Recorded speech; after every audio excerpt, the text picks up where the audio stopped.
Okay, so here I am again.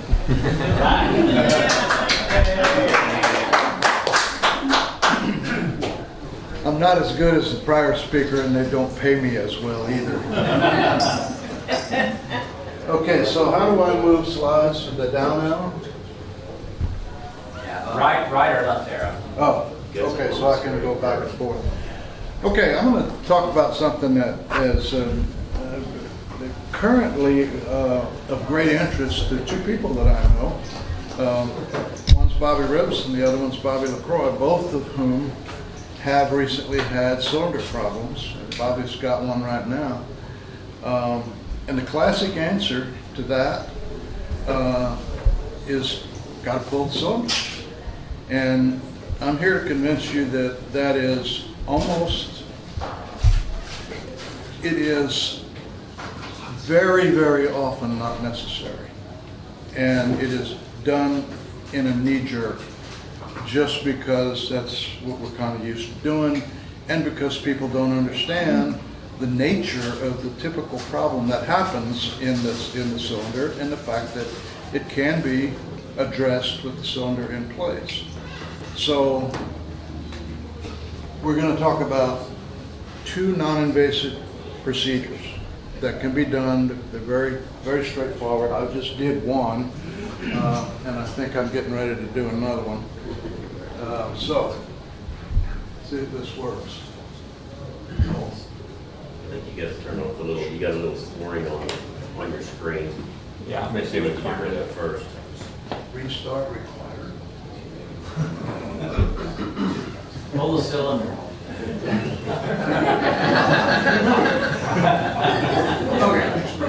So, first of all, Hey Dick, can you review what the symptoms are that would lead you to think you need to pull a cylinder? I'm going to do that. Okay. So, first of all, I'm not going to be able to convince you, but I'm going to tell you that pulling a cylinder is not for amateurs. Okay. Don't do it yourself. If it has to be done, then go to an expert who is properly equipped and actually knows what he's doing, and not all of them do. Now, basically three reasons. One, it costs a lot of money, and most of the people in this room don't have a lot of money. Every time you go to do an annual, you know, my wallet starts tightening up, and I go, oh my God, you know, and run that deadly compression test. What's this going to cost me? But it's usually the answer is nothing. It just might take a little work. But if you get it done and you get it done right, it's going to cost some money. So let's try to avoid it. The main thing I want to tell you is that it's risky. And without going into that, that's another whole presentation, one that is a little bit I'm not quite ready to do. But let me just tell you, there are too many ways to screw it up. It is a fact that the majority of serious accidents involving engine failure, including fatalities, happens in the first 10 hours post-maintenance where cylinder work was involved. Now think about that. More than half. If you want to learn how many ways there are to screw it up, go see this EAA webinar by Mike Bush, where the title of it is Cylinder Work is Risky Business. If you watch that, and you'll never want to pull a cylinder or let anyone pull a cylinder on your engine. Certainly not while it's mounted in the airplane, because it's very difficult to do it right, okay? So,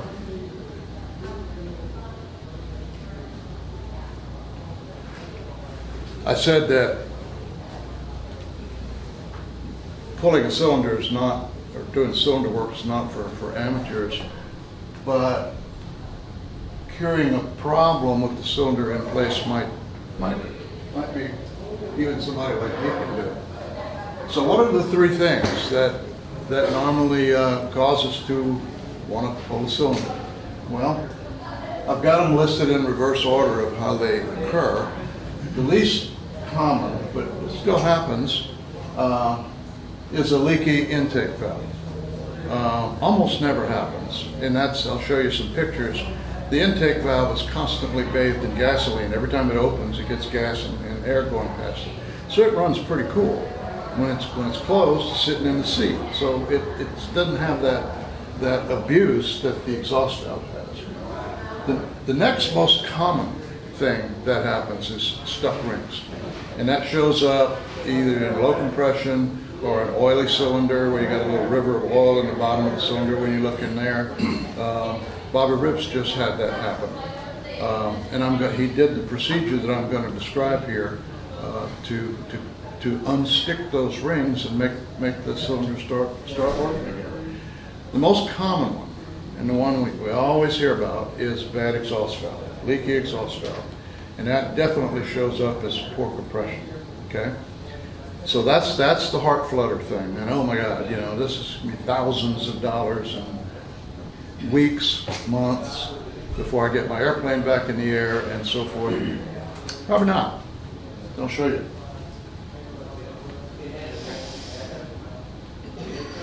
Now, I'm not as smart as I look or sound, excuse me. I am as smart as I look. But I'm not as smart as I sound. Everything I'm going to tell you is in those two webinars. You go look at those. It's much more detailed than I'm going to show you here. They're in the EAA archive webinar. One of them is on lapping exhaust valves in place without pulling the cylinder, which a lot of people don't know about, don't do. It's not commonly done. And the second one is about how to free up stuck rings simply by flushing the cylinder with a powerful solvent to clean it up. So let's talk about those two.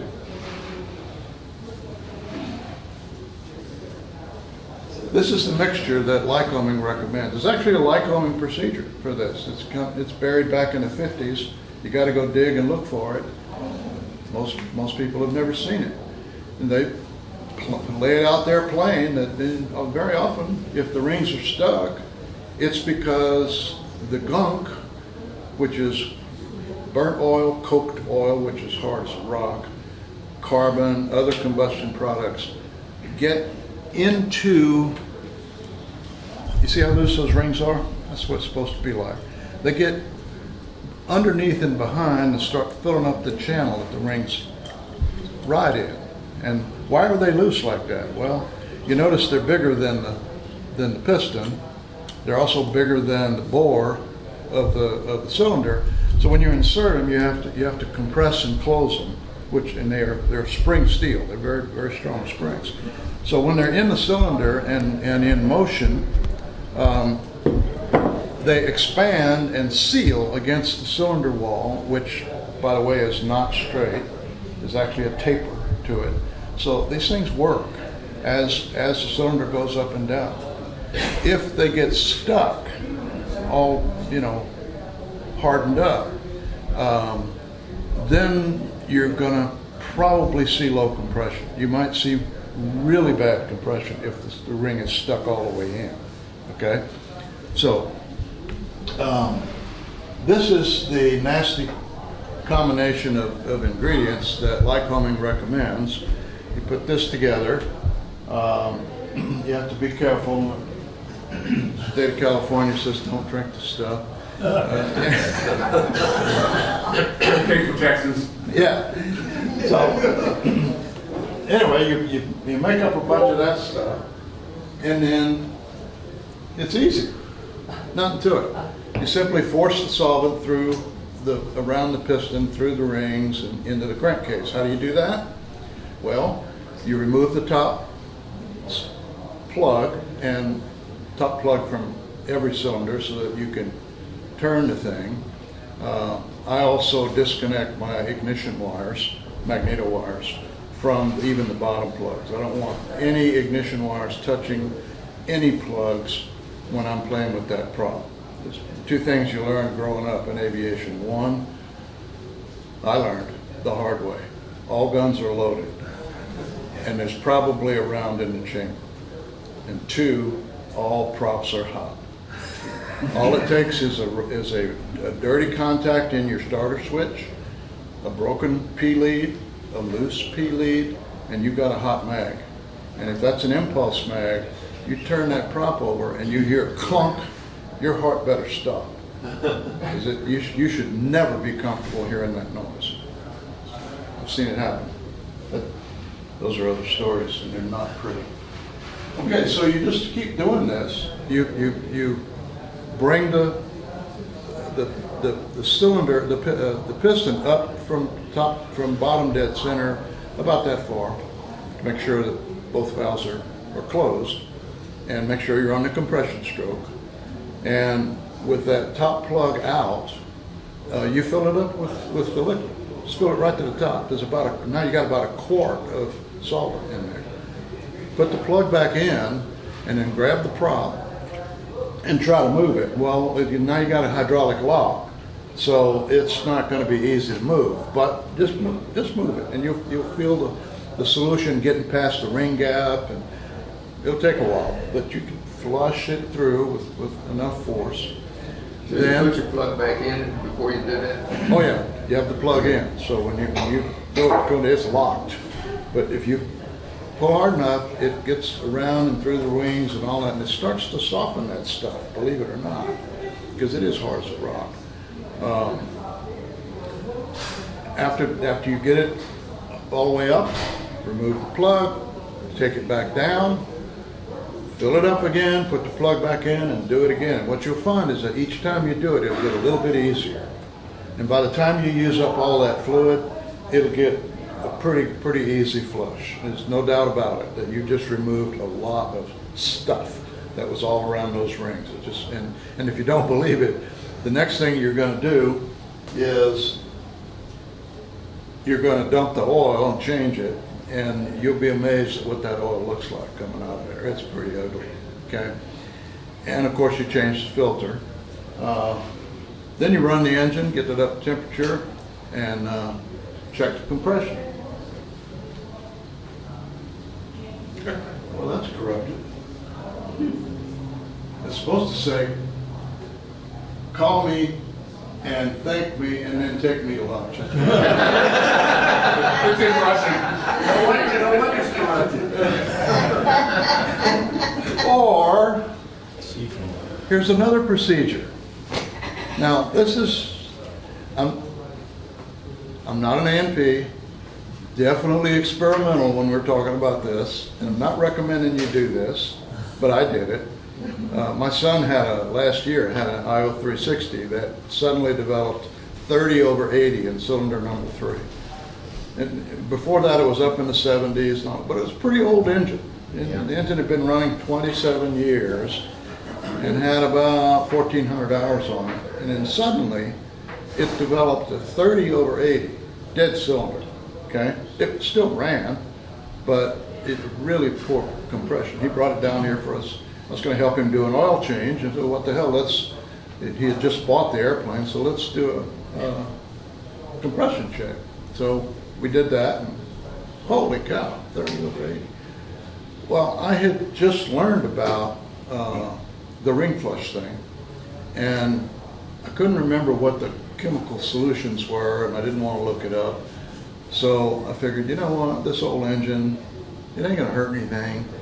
Went down to Auto Parts and I bought a can of Seafoam, a 16-ounce can, and I put 8 ounces of it in the oil. But I didn't change the oil, just dumped it in there. And told him to go fly it for 10 hours and come back. Well, he got busy and couldn't get back. It was like 40 hours later. He shows up, hey Dad, we forgot to dump that stuff. And I said, well, come on in. So we did another compression test. And I'm here to tell you, look at that number, 72/80, repeatable. I mean, it completely solved the problem. So that's the easiest, cheapest fix you can do, and it worked just fine. So we dumped the oil and changed filter and went back to town. Is that a YouTube video? All of those webinars are YouTubes. Yeah. Okay. So now let's talk about the one I really wanted to talk about. And this is the one that I first did about a month ago. Bobby helped me. we were working on Cookie's airplane, and she had all of a sudden low compression in one of the cylinders. And it had been good, and then it kind of degraded and got a little worse, and then it failed the test. In fact, it was in the 30s, right? Correct. Yeah.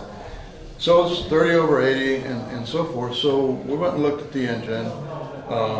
And first of all, you got to find out where's the air going. So you pressure it up, do a compression check.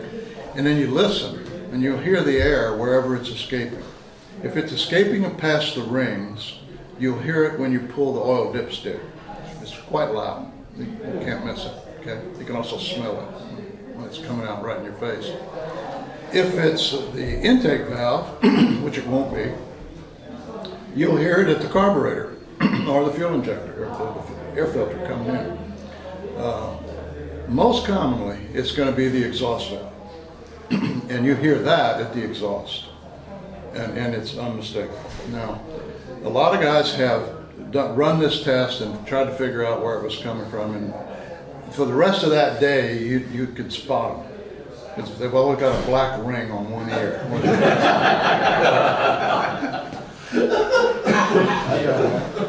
Okay, so how are we gonna solve this? Well, we're gonna lap the valves in place without pulling the cylinder. Okay. Now, first thing, the most important tool that you need to really do this job is a really good bore scope. And I've got one here. It's the one in the picture. And it, as in the picture, the thing goes 180, a little over 180 degrees. And it's got very bright lighting in the end. So you can stick this thing through the spark plug hole down into, you move the piston down, stick it through the spark plug hole, press the button, and look back at the valves. And I'll show you some pictures. But it's about, it was $200. Now after COVID, it's $250. I looked up on Amazon this morning, but it's really good. It's 4K video and it's wireless to your cell phone. So you download an app, and so you put your cell phone up on top of the engine, and then no wires. This plugs into the battery pack, and you stick it down in there. You're looking at and you can go click. You can take movies. It's really an important tool. Is Bluetooth it or direct connect? It is Bluetooth. Yeah, direct connect. Now, you can also use it for something else. You recognize this? Get ready for Oshkosh.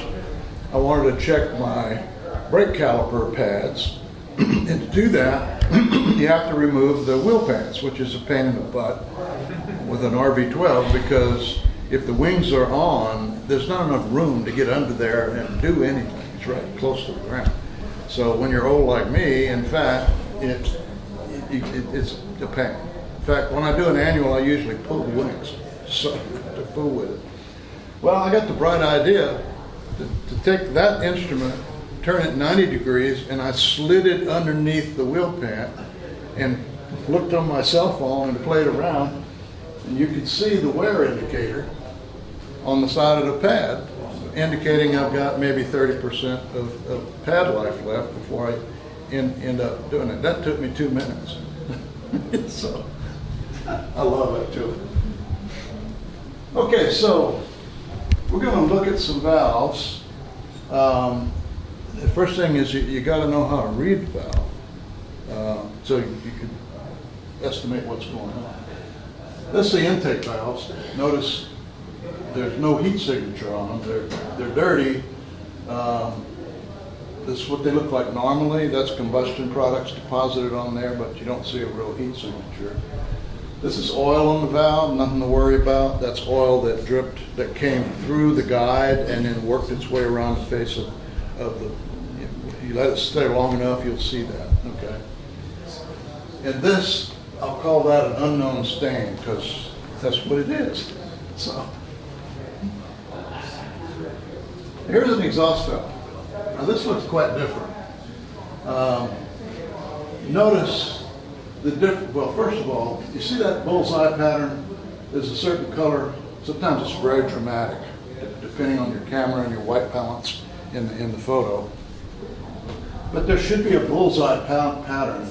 Bullseye in the center, a heat ring around it, and then a heat ring representing the edge, so that you have three signatures: the body of the valve, the edge of the valve where it seats, and then where the stem attaches right in the middle. So they're going to be different profiles. Now, this is what a valve looks like, a normal valve that's been run Richard Peak. If you run Richard Peak, you're going to get a lot of deposits on the valve. Okay, it's lead and carbon and so forth. This valve was run Lena Peak. They're both high time valves. This one's pretty clean. The guy that owns this airplane also taxis with the mixture pull way out, to where when he tries to add power on the runway, the engine wants to die because it's got it so lean. That's the way you should taxi, okay? You keep your valves looking like that. There's a low time valve. You can see the temperature signature starting to develop, but there are no deposits on it yet. Now here's the progress of failure, okay? The early stage is that this center section starts getting bigger, and it gets a little bit out of circle. It starts moving towards one edge. In the middle stage, you start seeing a progression moving towards one edge, and you start seeing a burn signature out here on this edge, okay? As you go further, characteristically, that movement will form a bell-shaped curve like that. See that? It's quite pronounced in some photos. And here is where it's burning, and that's a color of green or some oddball color that you don't see anywhere else on any valves, okay? That valve, this one is highly recoverable. It either has stopped rotating, you know, the valves rotate in engines. Who does not know that? All valves rotate about once a minute. They'll go all the way around in normal cruise, okay?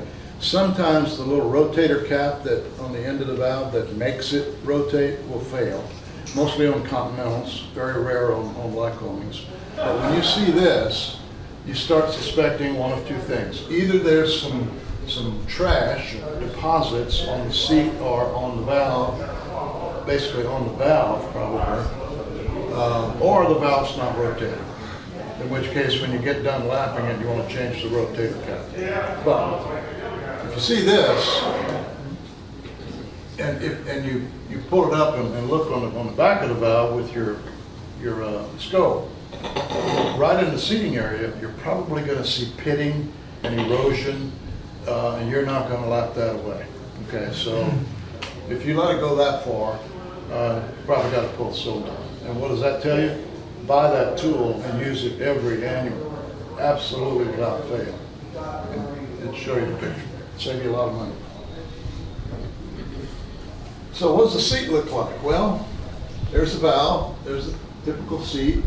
You can see this one has got deposits on it. If you zoom in and look at it, you know, is it pitted or is it just deposits? And the answer is it's almost always just deposits, because that valve is a very, very hard metal. It's hard to pit. Okay, so it's the seat and the valve both. Now the seating area is tiny. It's about 1/8 of an inch or something like that. And it's that dark spot right there. So it's not a lot of sealing surface, but it certainly is very effective. Now, that's a picture of the valve that Bobby and I were working on, okay? It doesn't look bad. It was a nice bullseye, but there is a signature over here. That's a scratch. I did that with the bore stroke. This signature over here indicates that there's something going on between the valve and the seat. It's not seating very well. And of course, the compression had just gone from 70 something to 30 something, and magically, okay? And we couldn't get it to come back. We run the engine, heat it up, didn't matter, okay? There's another picture. Now in this case, you can see what the problem is. This is the area, and those are deposits, and the back of the valve looks about the same, okay? It just got bad enough that the valve no longer could really seat. In fact, if you get enough buildup under there, not only does the valve not seat well on that dirty area, but it doesn't close completely, and that's when your compression goes from 70 to bam down to 30. Okay, so we caught this before that valve was Hang on, primed. before you change that picture, what's that hitting or that crack on the lower left? I don't know. Okay. I know what this is. That's my borescope again. I don't know what that was. Actually, we think that's a void in the casting of the head, not actually a crack that's forming. I'm just trying to get Yeah. situational awareness. Is that a thick part? Like if that is a void? Really thick. Okay. Yeah, So we think just a void. good eye. Would it have anything to do That's with between debris the in there, intake and like exhaust a nut or something that might, any kind of debris that happened to go through there? We did have in this cylinder, this engine, the carburetor, one of the little air reference tubes in the carburetor disassembled itself and got sucked into the cylinders. And there were Actually, pieces. it was the accelerator jet. The what? That's called the accelerator jet, that big chunk of brass. Yeah. That was the accelerator jet that broke off, that went in a variety of. Yeah, and they got beat up by one of the valves and ended up in 3 of the Actually, ended up cylinders. sticking when the valves open. Yeah. Was it that valve? No. So, you know, who knows? Don't know. Okay, so next thing we did was to go get some valve grinding compound. Buy this on Amazon. This brand, it's got fine grade up on one end, coarse grade on the other. It's kind of like toothpaste with a really powerful grit in it. Okay? And the next thing you need is cotton swabs. Those are 6 inches long. They're also on Amazon. And you use that to put that around the valve. Now what we're going to do, this is a picture of this cylinder upside down. We remove the exhaust pipe, okay? When you do that, you can sit on a low stool and look up, and you can see into the engine, and lo and behold, there's the valve, and you can see it's open, it's pushed open. So you take your swab with the cleaner stuff and you apply it all around the valve, and then you lap the valve. And I'll show you that in a minute. Now, so how do we do that? Well, first thing you got to do is valves in the engine and keep it tight and so forth. It takes a special tool that the tool goes like that. You push down, it depresses the springs. You can take the keepers off, little circlips. The springs come off. Now the valve will fall into the cylinder if you're not careful. Okay. There is a valve in this cylinder, but I put an O-ring on the end of it so it wouldn't fall out when I was carrying the cylinder. Anyway, we did that, and now with the exhaust pipe off, you can, and the springs are gone. You take a piece of Tygon tubing and you slip it, push it over the valve stem, and then secure it with a worm clamp. What? Now backing up a little bit, before we did that, Huh? we stuck the rotor in there. Yeah. Oh yeah. We did what? The road trick. Okay. Yeah. So then after you secure that, you run a drill in here, a drill bit, and secure that with something so you can turn the valve. Now, having put the pookie all around the back of the valve, you then pull back to seat it, not too hard, and start running the drill at about that speed. And it makes noise, it's grindy, it sounds terrible, And then after about 10, 15 seconds, it starts smoothing out a little bit. So then you go the other way and then come back. And I think we applied a little more paste and did it a second time. And after a while, it starts sounding pretty good, pretty smooth. So we cleaned it up. We used brake cleaner and mineral spirits and all that, just spraying in there, try to get it clean. And there's the seat, and there's the valve. That's a reflection of the light. You can see it looks pretty clean. And in fact, it's very clean. Very good sealing surface, and the seat that was all modeled and so forth is now clean. So there you go. And just so you can see it up close, at 76, that cylinder was gone. 76/80, okay?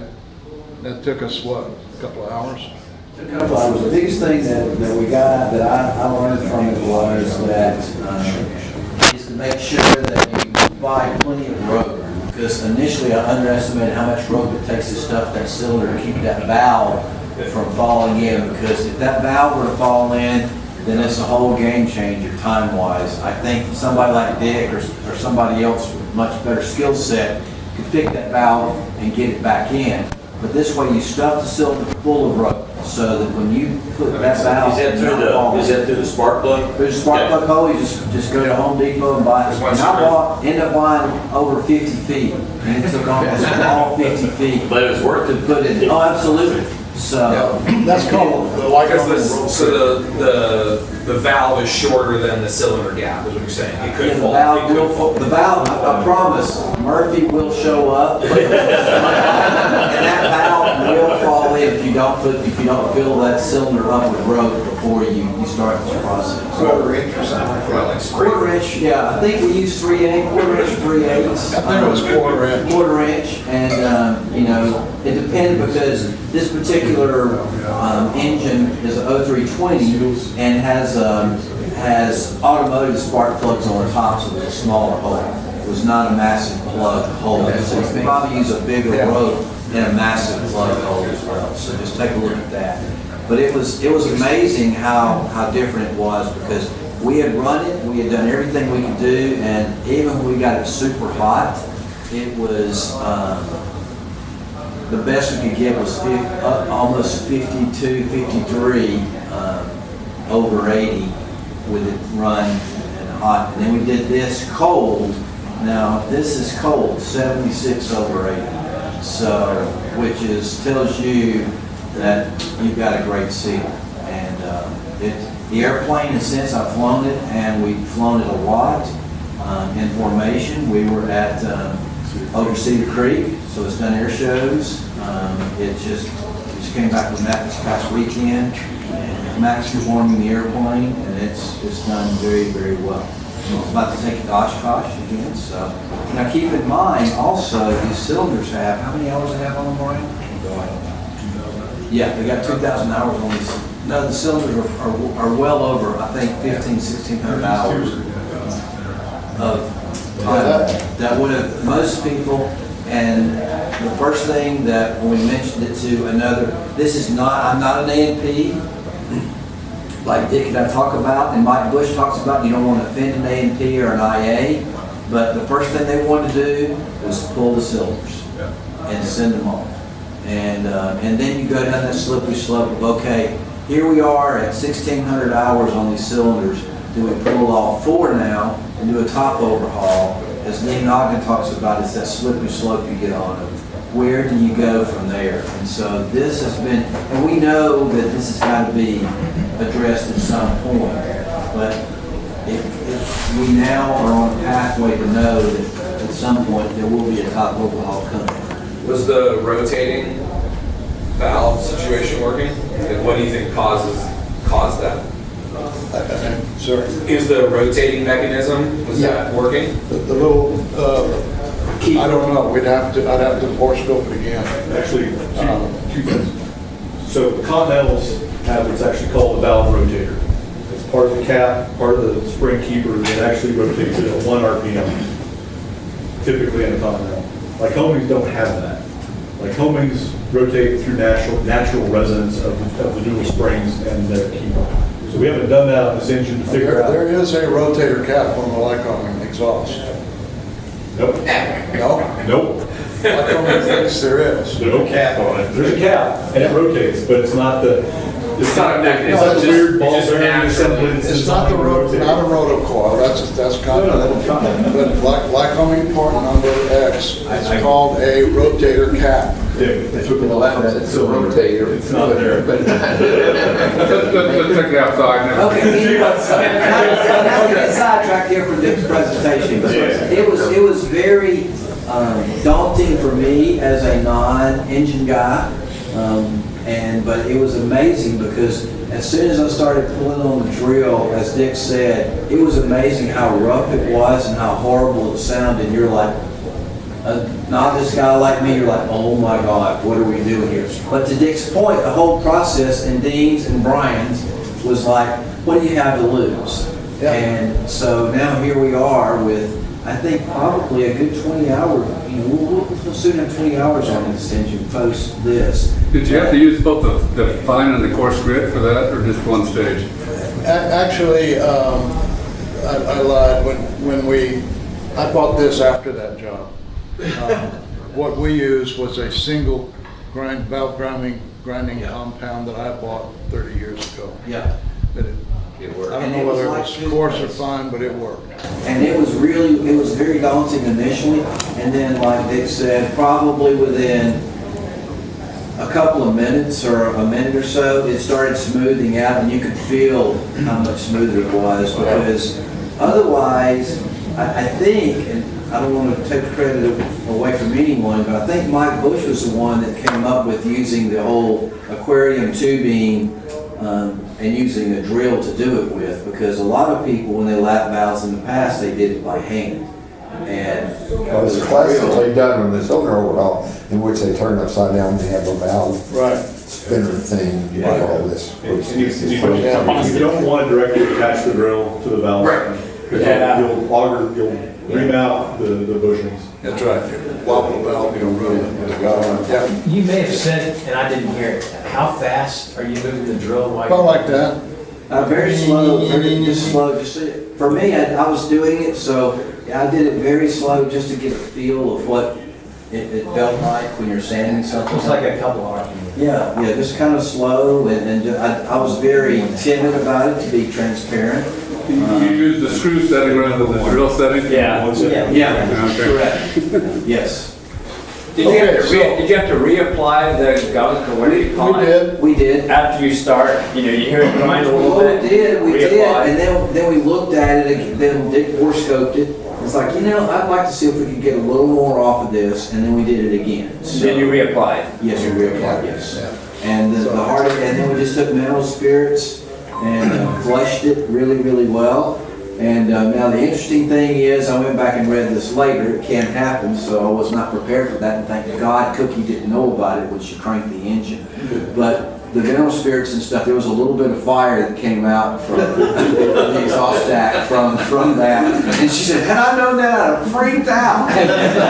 But she didn't, but it was just that mineral spirit burning off, so it was very interesting. So, You re-oil the cylinder before you, like, out? You know, because it's we pretty did, dry at that point. technically we did not, because we probably could have and should have, hindsight being 2020, but it didn't seem to have any impact. I think with the flushing, Mike Bush highly recommends re-oiling, because you're pouring a lot of fluid in it. It's pretty We dry just at that poured mineral spirits in there to flush it per se. It was good, it was great. okay, so yeah. One more point. The picture of the valves is really important. There's a couple of good links you can just Google for. Green means no-go, and exhaust valve. There's a whole bunch of pictures, really high res, that show the various progression of valve burning. And when it gets to the point where you see green on the valve, then it's too late. But it's a real good pictogram on a number of websites, AOPA, Airframe and Power Plant, various websites that show lots of good pictures And of a good valve and bad valves. And I've also become an advocate of if you have a condition inspection done and the person doing your condition inspection doesn't bore scope, you really haven't had a good condition inspection. That's just, I've become so, because it's such a telltale. It's kind of like, for me, I was very skeptical of even oil analysis and stuff like that, but it shows you a trend line, even the oil analysis does. And a lot of people are like, no, I don't bore scope, I don't do oil analysis, I don't do any of that stuff. And that's fine if you've got money and time to throw. So, one last thing. We've all mentioned Mike Bush several times. He's written a lot of books. He's FAA's Aircraft Maintenance Guy of the Year several times nationwide. Very knowledgeable guy. He does all his maintenance on condition, okay? He flies a Cessna 310, it's 1957 310. And he's still flying it with 0470s or IO470s, I don't know what they are. He's coming up on 5,000 hours on both engines. He's never pulled a cylinder. But he does flush the rings like every other annual, and he bore scopes it religiously to read the valves and to look at the crosshatch hone on the cylinder walls and look for scratches. That would be a broken ring. Now you got to replace the cylinder. But 5,000 hours, still good compression. Engine's not making metal. He flies it all the time, and no telling how far to go. Really, these engines are really very simple tractor engines, is what they are. And if you treat them right, keep the oil clean, and pay attention to it, the thing talking to you, and it'll go a long time. Don't pull a cylinder unless you have to. Now, that's the end of the presentation, but I did want to show you one other thing.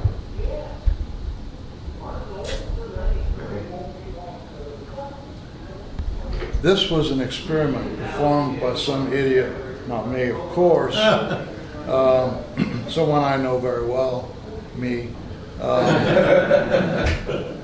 This is proof positive that a Continental A65 will not run very long without oil. And that, by the way, that experiment was inadvertently performed when we had two people working on the annual. It's an old Champ. I was the student, and I was the helper for the mechanic because I was learning about airplane engines. This was my second airplane.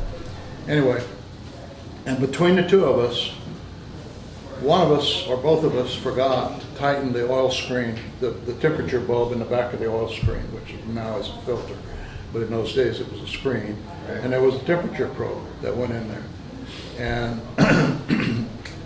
didn't tighten it.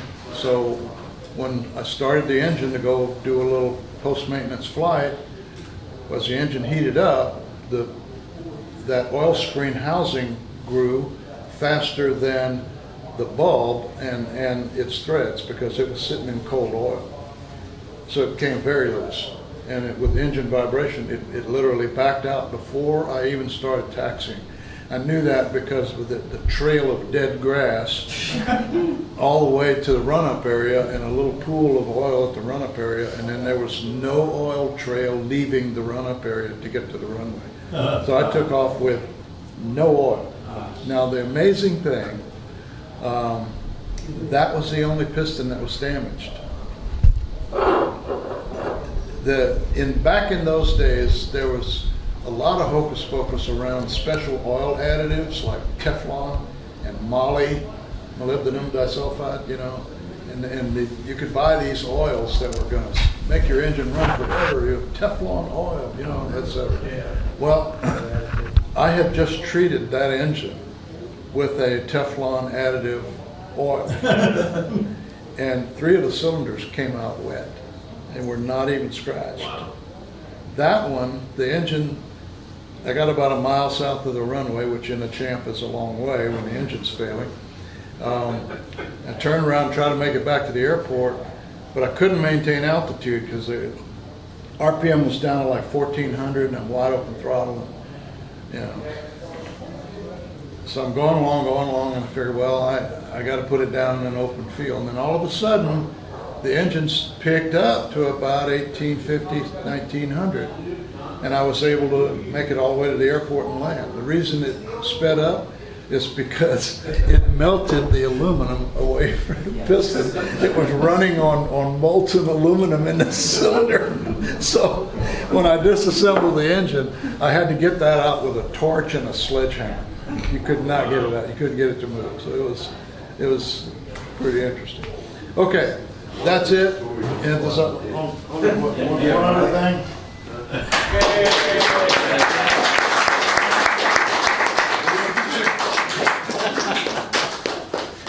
Okay, that's it.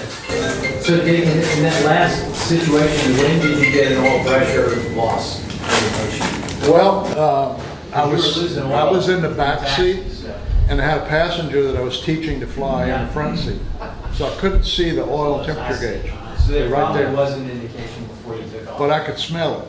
Yeah. Because when we, in fact, I was teaching him in a champ, if you climb up and push over into cruise, you don't pull the power back until you accelerate to cruise, and then you start pulling the power back. So I just, while we were climbing up, and he pushed over, and right about here the engine started sagging. So I got on the intercom and I told you don't pull the throttle back until we accelerate. I didn't touch it. So there it was, wide open. And about that time I smelled it.